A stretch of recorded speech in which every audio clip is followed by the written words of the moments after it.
I can think of one drive we had the ball up 4 and on their 40, 1st and 10. And I think that was the one we ended up with an interception on. And so it's one or two plays where if we hit a play, leads to points, and that's this league. That was Nebraska head coach Scott Frost talking about the thin margin that often separates winning from losing in the Big Ten. Thin as it is, it's a gap the Huskers still can't bridge.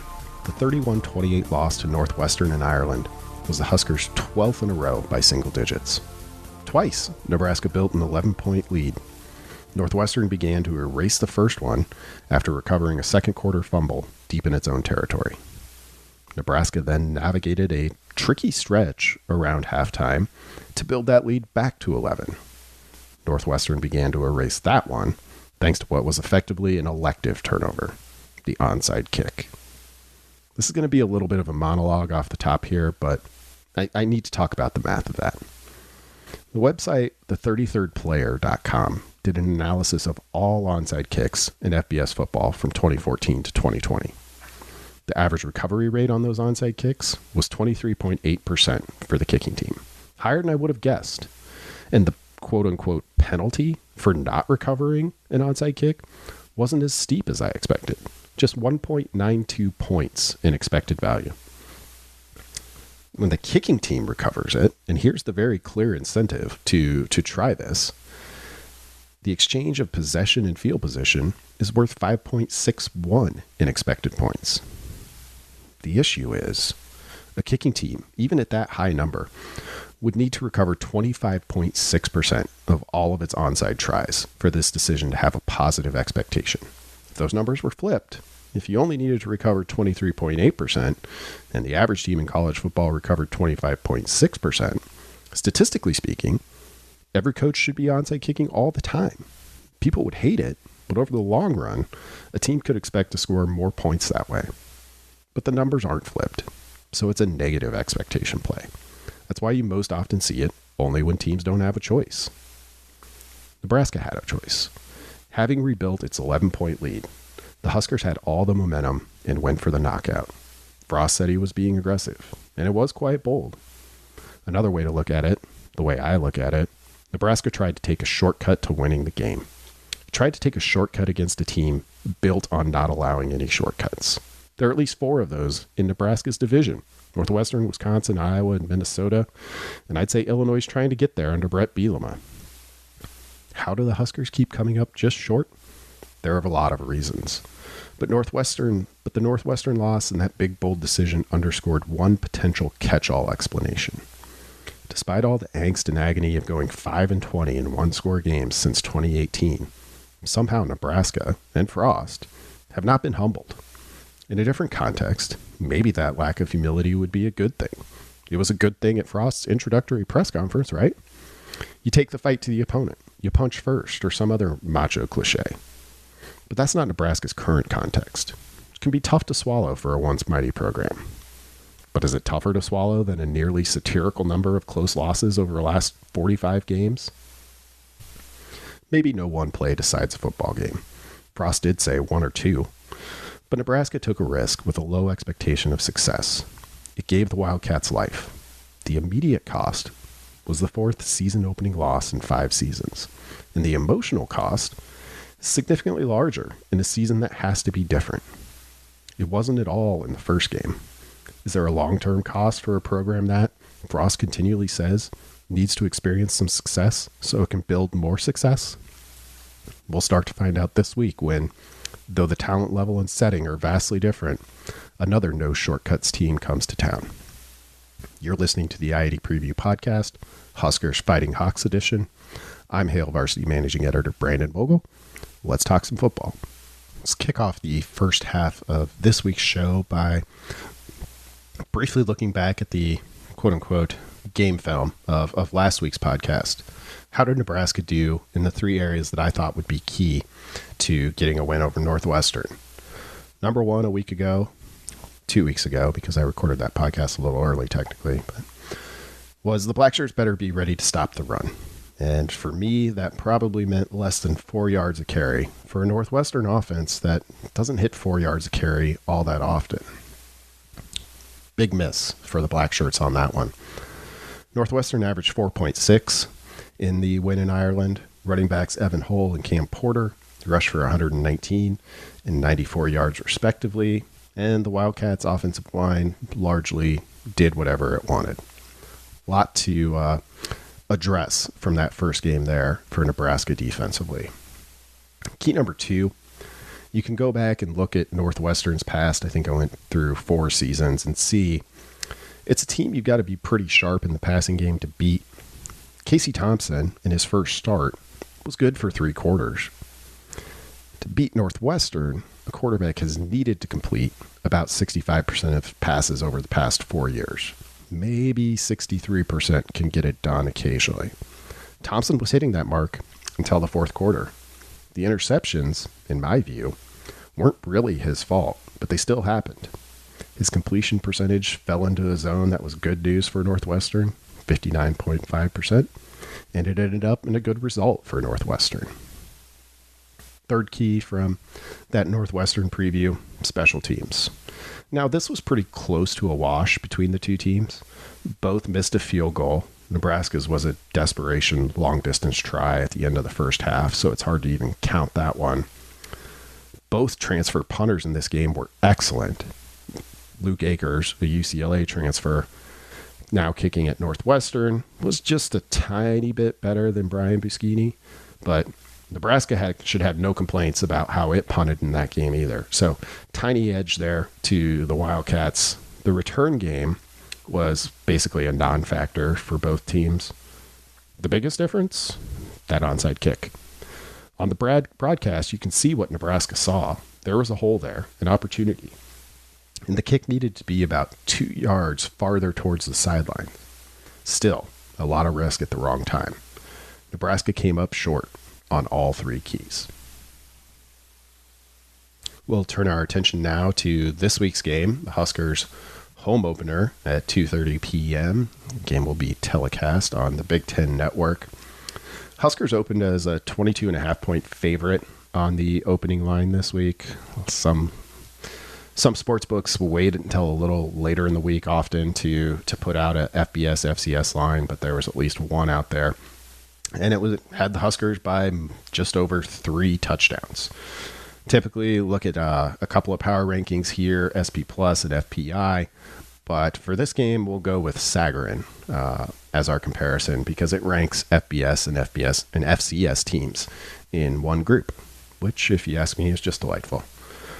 Nebraska's 59th in those Sagarin rankings following its loss to Northwestern. North Dakota, making its season debut this week, is 126th. That puts the Hawks ahead of 15 FBS teams entering week 1, if you were trying to get a sense of where this North Dakota team comes in at. They were not ranked in the preseason FCS polls, but pretty good. Playing this team in this setting, there's some FBS teams out there that you could probably schedule and have a slightly easier go of it. But so it goes. Sagarin would put this line at Nebraska minus 18.5. So reflecting a little bit of credit there to North Dakota and maybe a little bit of a reaction to what the algorithm saw from Nebraska in Dublin.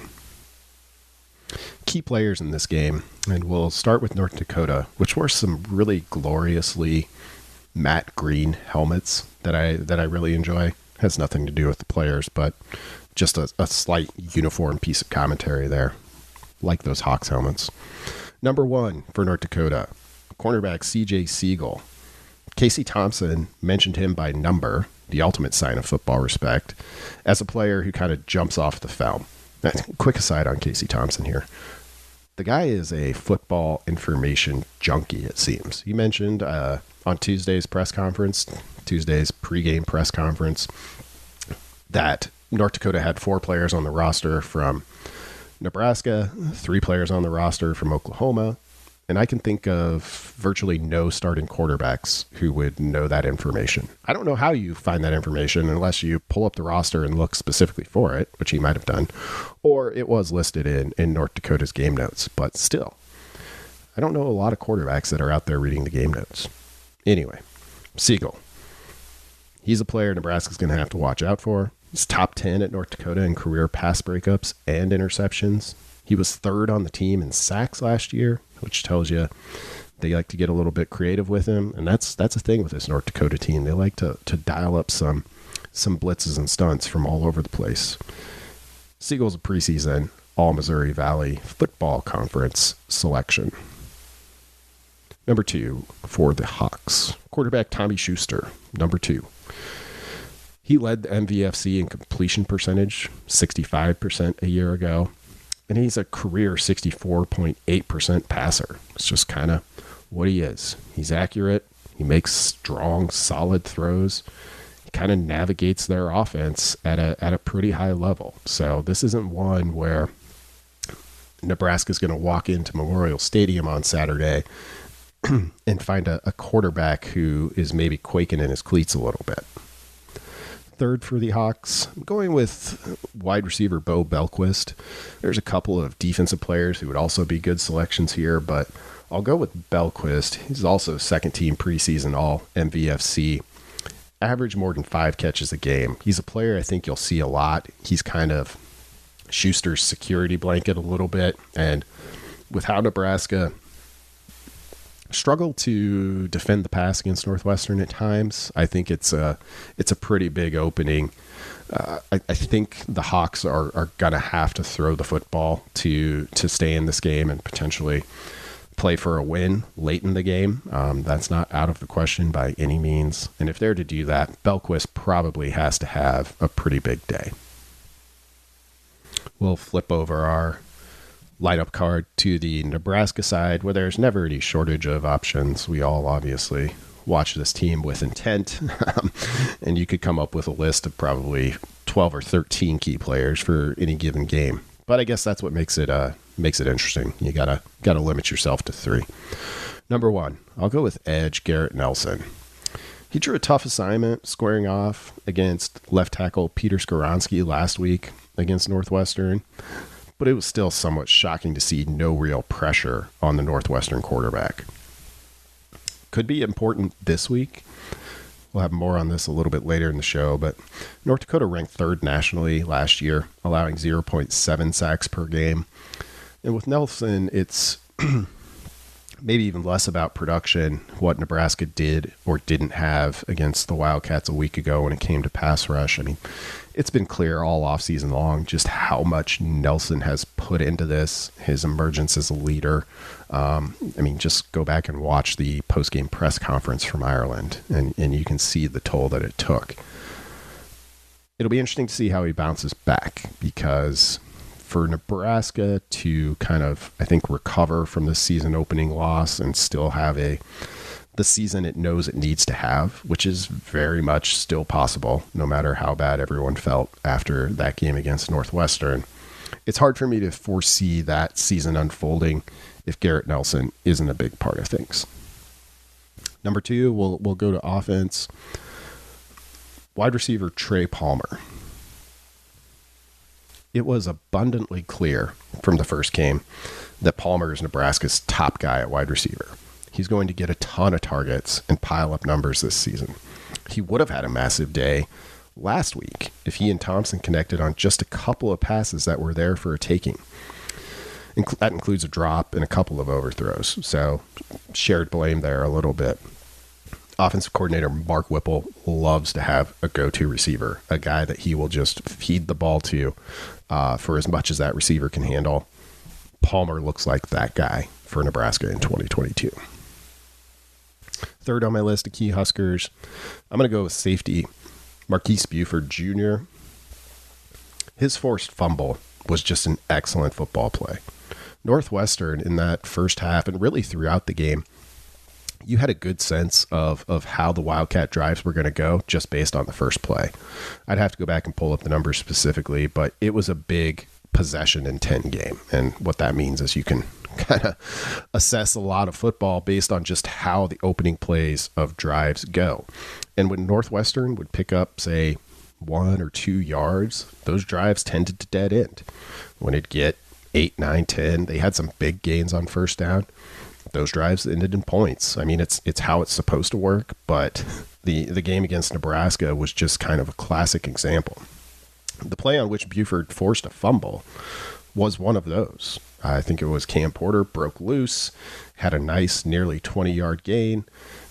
Buford had to make the tackle. He was kind of the last line of defense as a safety. Got crossbody, put his helmet on the football, and Nebraska recovered. Went down the field, scored 2 plays later, and the 11-point lead was back. It wasn't a perfect debut for Buford, which isn't all that surprising, given this was his first game as a starter. But North Dakota is going to test this pass defense. Up front, on the defensive line, and in the back, Nebraska needs to be better. Buford, I think, is going to be a guy you can count on. That'll take us to halftime. Here's meteorologist Rusty Dawkins with the forecast for Nebraska's home opener. You can follow Rusty on Twitter at Husker Weather and check HailVarsity.com throughout the week for updates ahead of game day. Hi there, everybody. I'm meteorologist Rusty Dawkins for Hail Varsity. This is the I-80 Preview Podcast Forecast, and we've got a pretty good one coming up on Saturday. North Dakota coming to town, and they're used to the cold weather, and this is not going to be cold weather at all. We are going to see temperatures pretty close to normal, which is the middle 80s for this time of year. Now, if you're tailgating in the morning, we will see temperatures that will start off in the middle 60s early, so a nice cool start. By the late morning, early afternoon, temperatures in the middle and upper 70s. We should see mostly sunny to partly cloudy skies and a little bit of a northeast breeze. Now, kickoff is at 2:30, and that's just getting to be around the peak time for heating this time of year. So we're going to see temperatures around 80 degrees with mostly sunny skies, a northeast wind 10, 15, maybe 20 miles per hour. By halftime, I think we'll get into the middle 80s. That'll probably be our high for the day. The dew point, though, tolerable, middle 50s. So you and I both know if we get the dew points any higher than that, it starts to feel a little more uncomfortable. So middle 80s, dew points in the middle 50s, plenty of sunshine, and a northeast breeze at 10 to 20 miles per hour. By the fourth quarter, middle and maybe the upper 80s, but I think we'll stick to the middle 80s. Mostly sunny to partly cloudy skies and a northeast wind of 5 to 15 miles per hour. But this is kind of going to be a sneaky heat. If you are going to the game, stay hydrated, lots of water, some sunscreen. If you're sitting in the sun for 4 hours, even if it's just the middle 80s, that can do some damage. That can lead to some heat-related injuries. So keep that in mind if you're going to be out and about on Saturday. So for any kind of updates, follow my social media pages. That can be found at Husker Weather on Facebook and Twitter. You can also follow me on my personal site. That's RustyWX on all the social media channels, as well as all the Hail Varsity channels and website. Go Big Red! We'll get the second half under the way here with a look at the game itself. I think we're all aware this is a tricky spot for the Huskers. The promise of a new season was we're set to 0, or maybe worse, with the week 0 loss. Nebraska's coming back off a long international flight, which if you ever played tackle football at any point, you probably remember just the random aches, bruises, cramping you had after a football game. You're not injured, you're fine, but it's just you hurt. And folding yourself into an airline seat for the next 7 hours, glad it wasn't me, put it that way. North Dakota, meanwhile, is playing its first game and has that advantage. As with most FBS games, there's a can't-win nature inherent to it. Nebraska wins by 3 touchdowns, that's just taking care of business. Any less than that only adds concern. It's a tough test for Nebraska, maybe the right test. So how do the Huskers win this game? Here are the 3 key areas I'll be keeping a close eye on Saturday. Number 1, the run game. It has to be better. It has to be different. I think everyone came out of the season opening loss kind of thinking that, but we'll dig into it in a little more detail. The game against Northwestern was the 4th straight game and 6th time in the last 10 games dating back to last season. Nebraska rushed for 3.5 yards or fewer per carry. That's not going to get it done, even if it looks like the Huskers will favor the pass under Whipple. The run game against Northwestern was fairly straightforward, literally and figuratively. The Huskers didn't offer a ton of variety. Most of the runs ended up between the tackles. Nebraska rarely attacked the edge at all. North Dakota is a team Nebraska has to attack out wide. It ran a handful of zone read looks, but Casey Thompson never kept.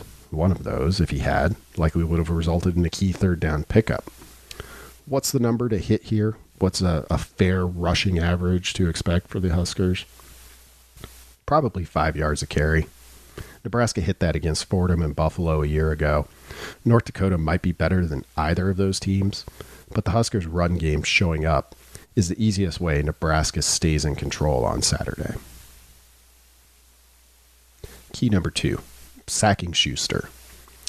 North Dakota quarterback Tommy Schuster was only sacked in 5 games last year. 4 of those games were losses. Nebraska needs more out of what should be a good group of edge rushers and linebackers overall. In terms of things that shocked me the most from that Northwestern game, the fact that Nebraska's linebackers weren't one of the best groups on the field for either team really surprised me. And I think if Nebraska is to get where it needs to go, that needs to be the case. You've got too much talent and experience there, both at inside linebacker and outside linebacker, which I guess we're calling edge rushers this year, for that to be the case. North Dakota was top 5 in FCS in fewest sacks allowed last season. The Hawks do only return 2 full-time starters on the offensive line. There was another guy who was a little bit of a flex guy and was atop the depth chart, or second on the depth chart going into this game. So they're not totally inexperienced, but that group a year ago that really didn't allow many sacks at all, it's got some holes to fill.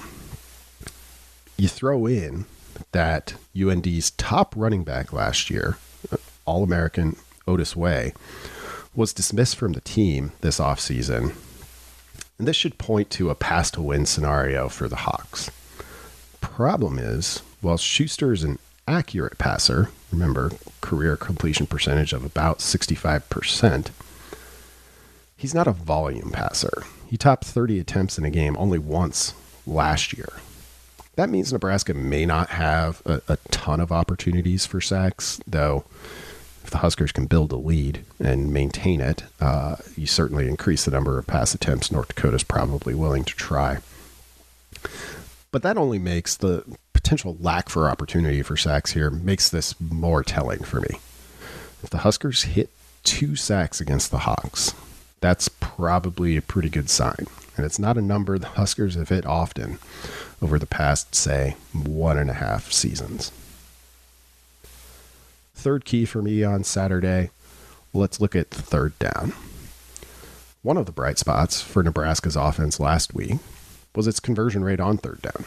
Of the 18 FBS teams to play in week 0, Nebraska's 56.2% conversion percentage ranks second to only North Carolina.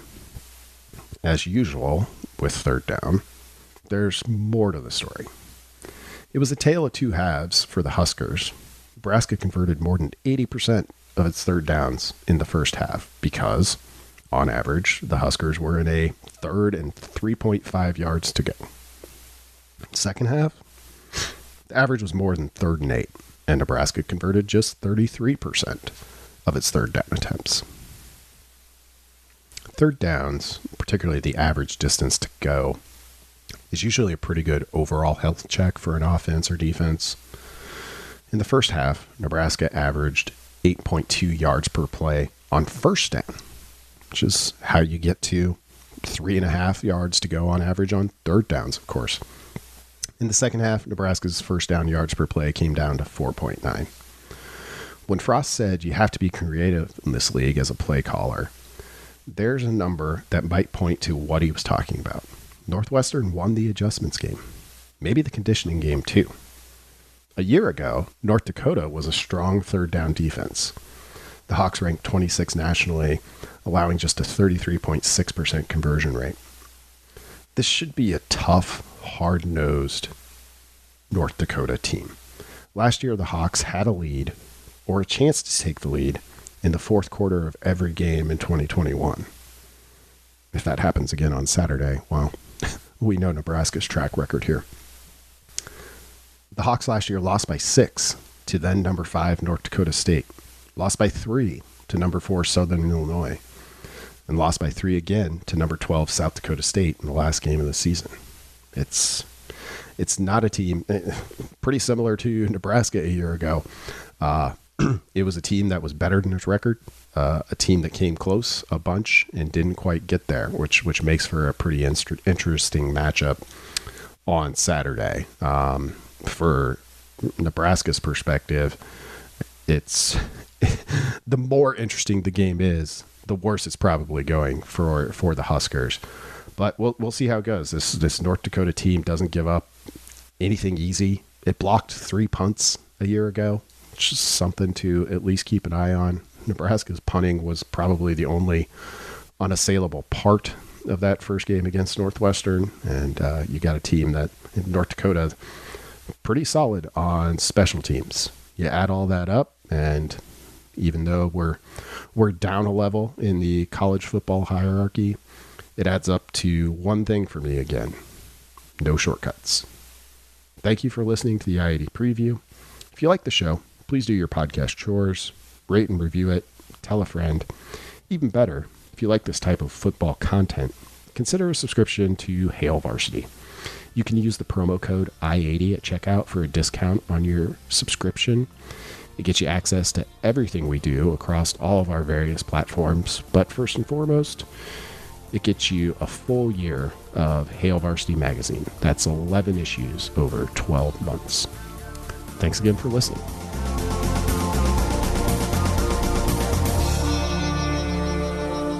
A Hurrdat Media Production.